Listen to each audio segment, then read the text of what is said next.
अरे भाई, ये जीएसटी का चक्कर फिर से घूम गया है। भारत के सबसे बड़े टैक्स सुधार जीएसटी में एक और बड़ा फेरबदल हो गया है।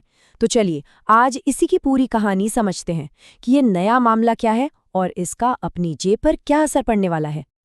लेकिन देखो, इस नए जीएसटी 2.0 को समझने से पहले ना थोड़ा पीछे जाना पड़ेगा।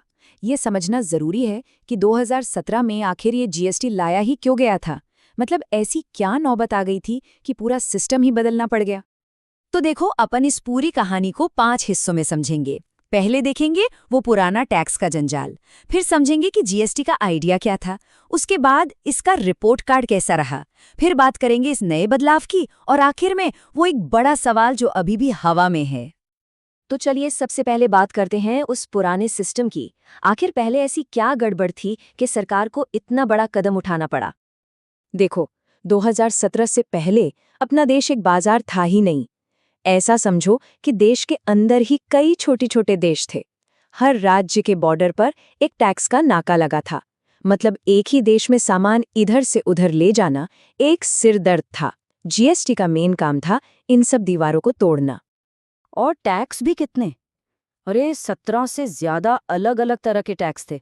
कुछ केंद्र सरकार लेती थी, कुछ राज्य सरकारें। दिमाग का दही हो जाता था। जीएसटी ने आकर इन सबको एक ही झटके में खत्म किया और बोला अब से बस एक ही टैक्स लगेगा। और सबसे बड़ी प्रॉब्लम क्या थी? टैक्स पर टैक्स। मतलब किसी चीज पर फैक्ट्री में टैक्स लगा, फिर वो दूसरे राज्य गई तो उस टैक्स लगी कीमत पर एक और टैक्स लग गया, फिर दुकान पर आई तो उन दोनों टैक्स लगी कीमत पर एक और टैक्स, मतलब टैक्स पर भी टैक्स देना पड़ता था। इसी चक्कर में आम आदमी तक पहुंचते पहुंचते चीजें फालतू में महंगी हो जाती थी।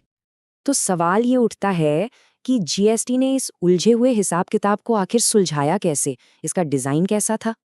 जवाब था ये दोहरा जीएसटी मॉडल। ये एकदम देसी जुगाड़ है। इसमें होता ये है कि किसी भी चीज पर जब टैक्स लगता है तो उसके दो हिस्से होते हैं। एक हिस्सा यानी सीजीएसटी जाता है केंद्र सरकार को, और दूसरा हिस्सा यानी एसजीएसटी जाता है राज्य सरकार को। मतलब दोनों खुश। और ये सब मिलकर काम करें, इसके लिए बनाई गई जीएसटी काउंसिल। समझो ये एक बड़ी पंचायत है जहां केंद्र और सारे राज्य मिलकर बैठते हैं। और इसका सिस्टम ऐसा है कि कोई भी अकेला फैसला नहीं ले सकता। कोई भी कानून पास करने के लिए 75% वोट चाहिए। मतलब सबको साथ लेकर चलना ही पड़ेगा। तो ठीक है, सिस्टम तो बना दिया, पर इतने सालों में इसका असली असर क्या हुआ? मतलब आंकड़े क्या कहते हैं? चलो इसका रिपोर्ट कार्ड देखते हैं। आंकड़े तो देखो एक ही कहानी बता रहे हैं। शुरुआत में थोड़ी दिक्कतें आईं, लेकिन उसके बाद जीएसटी से सरकार की कमाई एकदम रॉकेट की तरह बढ़ी है। हाल के सालों में तो ये दोगुनी से भी ज्यादा हो गई है। ये दिखाता है कि इकोनॉमी पटरी पर आ रही है। और ये कमाई बढ़ी कैसे?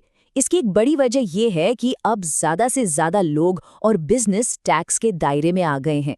2017 में जहां सिर्फ 65 लाख लोग जीएसटी में थे, आज ये नंबर 1.51 करोड़ के पार है।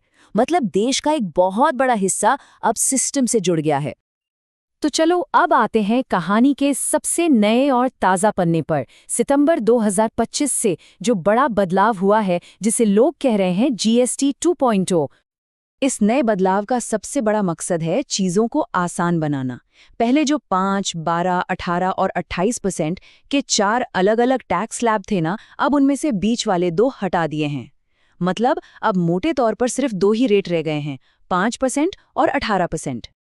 अब इसका सीधा मतलब यह है कि अपनी रोजमर्रा की सैकड़ों चीजें सस्ती हो गई हैं। शैम्पू साबुन से लेकर छोटी कार, टीवी, फ्रिज, सब पर टैक्स कम हो गया है। प्लान यह है कि जब चीजें सस्ती होंगी तो लोग ज्यादा खरीदेंगे और बाजार में पैसा घूमेगा। लेकिन हर कहानी में एक लेकिन होता है। ये बड़ा सुधार अपने साथ जीएसटी की सबसे पुरानी और सबसे बड़ी चुनौती को फिर से सामने ले आया है। और यहीं आकर असली पेंच फंसता है। केंद्र सरकार कह रही है कि टैक्स कम होने से बिक्री बढ़ेगी और लंबे समय में सबको फायदा होगा। पर राज्य सरकारें डर रही हैं। वो सोच रही हैं कि भाई अभी तो हमारी कमाई कम हो जाएगी। और ये डर इसलिए भी बड़ा है क्योंकि वो 5 साल की मुआवजे वाली गारंटी जो केंद्र देता था, वो भी अब खत्म हो चुकी है। तो अंत में सबसे बड़ा सवाल यही है, ये नया और आसान जीएसटी कम कीमतों का वादा तो करता है, पर क्या ये केंद्र और राज्यों के बीच वो भरोसा बना पाएगा जो भारत के सबसे बड़े आर्थिक सुधार को लंबे समय तक कामयाब बनाने के लिए जरूरी है? इसका जवाब तो भाई वक्त ही देगा।